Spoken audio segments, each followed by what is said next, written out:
तो दोस्तों पाकिस्तान जो है हिस्ट्री क्रिएट कर दी अपनी क्रिकेट के अंदर।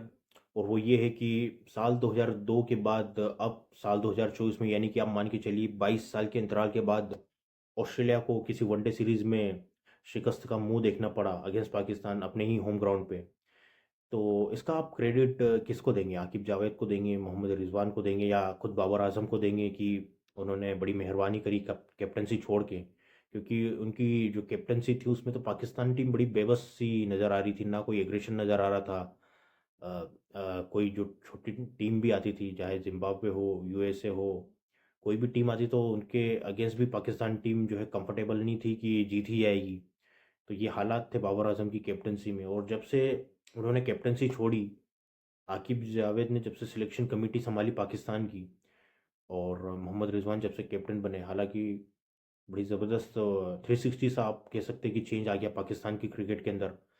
तो हालांकि जब ये पाकिस्तान ने इंग्लैंड को जब हराया था अपने ही होम ग्राउंड में, तो मुझे नहीं लगा था कि ऑस्ट्रेलिया जब जाएगी पाकिस्तान तो वहाँ ऑस्ट्रेलिया को हरा देगी।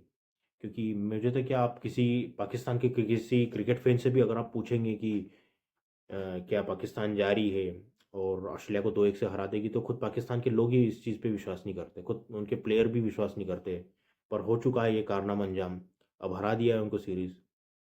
तो ऐसा पहली बार हुआ है कि ऑस्ट्रेलिया के किसी भी बल्लेबाज ने 50 रन का आंकड़ा भी पार नहीं किया किसी मैच के अंदर। माफ़ कीजिए कि किसी सीरीज़ के अंदर, इस सीरीज़ में किसी का भी 50 नहीं हुआ ऑस्ट्रेलिया की तरफ से मेरे ख्याल से तो। हाँ, किसी का भी नहीं हुआ। तो ये पहली बार हुआ और ये बहुत बड़ी बात है। अब ये कह दोगे कि हाँ, पिच बॉलर की कंडीशन थी, बॉलर के लिए, फास्ट बॉलर के लिए सूटेबल थी, तो ऑस्ट्रेलिया के प्लेयर तो आदी है इन पिचों पे खेलने के लिए, बचपन से ही वो इन्हीं पिचों पे खेलते हैं। तो उनके लिए कौन सी नई बात थी? फिर भी वो पेस बॉलर को ही नहीं खेल पाए। सिमिलरली जैसे हम कह रहे थे हमारी इंडियन टीम के बारे, के हम तो आदी है स्पिन खेलने के, और हम ही नहीं खेल पाए स्पिन, हम ही क्लीन स्वीप हो गए, सीरीज हार गए। और सिमिलर ये चीज़ ऑस्ट्रेलिया के साथ भी तो हो गई है, वो भी तो बचपन से पेस पिचेस पे ही खेलते हैं। तो वो भी मतलब पेस से ही आउट हुए, हम स्पिनर से आउट हो गए। तो बड़ी 360 सा चेंज आया क्रिकेट के अंदर। क्योंकि अगर आप देखें जो ऊपर ऊपर की तीन टीमें थी, अगर आप क्रिकेट में कहें कि तीन बड़ी टीमें कौन सी है, तो आप कहेंगे भारत, ऑस्ट्रेलिया और इंग्लैंड। हाल के कुछ समय में इन तीनों का ही जो टीमें हैं इनका बिल्कुल जो परफॉर्मेंस है वो बिल्कुल ही डाउन हो गई है। अगर आप देखें, भारत भारत में हार गई बड़ी टीम, ऑस्ट्रेलिया ऑस्ट्रेलिया में ही हार गई one day series, England West Indies से हार गई। अब आप कहेंगे कि हाँ, वेस्ट इंडीज़ से हारी इंग्लैंड, पर वो वेस्ट इंडीज़ में हारी, पर आप ये तो मानेंगे ही ना कि इंग्लैंड टीम ज़्यादा सुपीरियर है as compared to West Indies.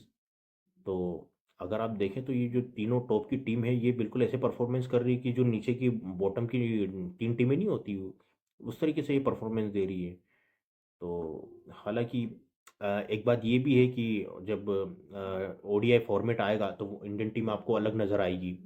जब कोई बड़ा इवेंट आएगा तो इंग्लैंड की टीम भी आपको अलग अलग नज़र आएगी। ऑस्ट्रेलियन टीम के बारे में तो कहीं ये बात जाती है कि उनके बायलेटरल सीरीज़ के दांत अलग होते हैं, आईसीसी टूर्नामेंट के दांत अलग होते हैं। तो देखना होगा। अब चूंकि पाकिस्तान क्रिकेट उठ गई है पिछले एक माह में, तो ये क्रिकेट के लिए भी अच्छी चीज़ हुई है, क्योंकि एशियन क्रिकेट में रही गई थी बस इंडियन टीम। और एशियन क्रिकेट के लिए हाल फिलहाल का समय अगर आप देखें तो श्रीलंकन क्रिकेट भी जो डाउन जा रही थी वो भी अ, अच्छी उठ चुकी है। अपने घर में वो भी बड़ी ज़बरदस्त खेल रहे हैं, उनका तो डब्ल्यूटीसी का भी चांस है उनका, हमारी तरह, हालांकि हमसे अच्छा उनका चांस है। तो और पाकिस्तान क्रिकेट भी उठ उठ चुकी है, तो क्रिकेट के लिए बड़ी अच्छी बात हुई है पिछले एक माह के अंदर। हालांकि बड़ी टीमों ने बड़ी निराशा जनक परफॉर्मेंस दी है। तो अब देखते हैं बाकी। अगर आप इस वनडे मैच की बात करें, तीसरे वनडे में तो वही हुआ कि रिजवान साहब ने टॉस जीता, पहले गेंदबाजी करने का फैसला किया, ऑस्ट्रेलिया को कह दिया कि जाओ, आप जाके बल्लेबाजी करिए। पिछले दो वनडे में आपका कोई भी बल्लेबाज 50 रन नहीं बना पाया, तो जाइए एक बार फिर कोशिश करिए। तो ऑस्ट्रेलिया के बल्लेबाज गए, उन्होंने फिर कोशिश करी और इस बार भी नहीं बना पाए। और महज 140 रन का टारगेट दिया। अब 140 पे तो पाकिस्तान क्या ही लोड लेती, क्या ही उनके ऊपर प्रेशर आता। तो हुआ भी वही, ऑस्ट्रेलिया के माफ़ कीजिएगा, पाकिस्तान के जो बल्लेबाज हैं उन्होंने 8 विकेट से ये मैच को जिता दिया अपनी टीम को। पाकिस्तान ने ऑस्ट्रेलिया को 8 विकेट से इस मैच में मात दे दी। और जो 2 विकेट मिले भी सही ऑस्ट्रेलिया को, वो भी आप मान सकते हैं कि खैराती विकेट ही उनको मिले हैं, क्योंकि अब्दुल्ला शफीक का जिस तरीके से वो कॉट एंड बोल्ड हुआ, इस तरीके से कैच जो होते हैं, इस तरीके के जो कैच होते हैं वो तो बॉलर या फील्डर कोई भी होता है वो पकड़ता नहीं, वो हाथ में फंस जाते हैं। और सैम अयूब का भी, वो भी बढ़िया ज़बरदस्त खेल रहे थे, तो वो भी अनलकी डिसमिसल हुआ। बाबर का आप कह सकते हैं कि लंबे रन बनाने का उनको मौका मिला नहीं है सीरीज़ के अंदर, जिम्बाब्वे सीरीज़ का वो हिस्सा है नहीं, तो उनको भी सेंचुरी के लिए भी वेट करना ही पड़ेगा, क्योंकि लास्ट सेंचुरी उनकी अगेंस्ट नेपाल के अगेंस्ट आई थी। तो उनका भी सेंचुरी का जो टाइम है वो बढ़ता ही जा रहा है। बाकी इस सीरीज़ के अंदर वो अच्छे कंफर्टेबल नज़र आए, कुछ ऐसा इशू उनका लगा नहीं।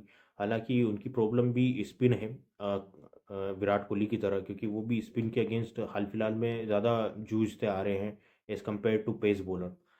तो अब देखते हैं क्या होता है क्रिकेट के अंदर। बाकी ये है कि जिस तरीके से पाकिस्तान ने ऑस्ट्रेलिया को हराया इस वनडे सीरीज़ के अंदर, तो हम चूंकि WTC के लिए हम ये सोच रहे थे कि क्या हम ऑस्ट्रेलिया में जाके टेस्ट सीरीज़ के अंदर कम से कम हम उनको 4-1 से क्या हरा देंगे, या 4-0 से हम हरा देंगे, तो मेरे को हिसाब से हमको इतनी टेंशन लेनी तो नहीं चाहिए, क्योंकि जिस तरीके से इनके जो सीनियर प्लेयरों ने, इनकी जो टीमों ने परफॉर्मेंस दी ऑस्ट्रेलिया के प्लेयरों ने, वो भी तो कहाँ अच्छी खासी परफॉर्मेंस दे पा रहे हैं।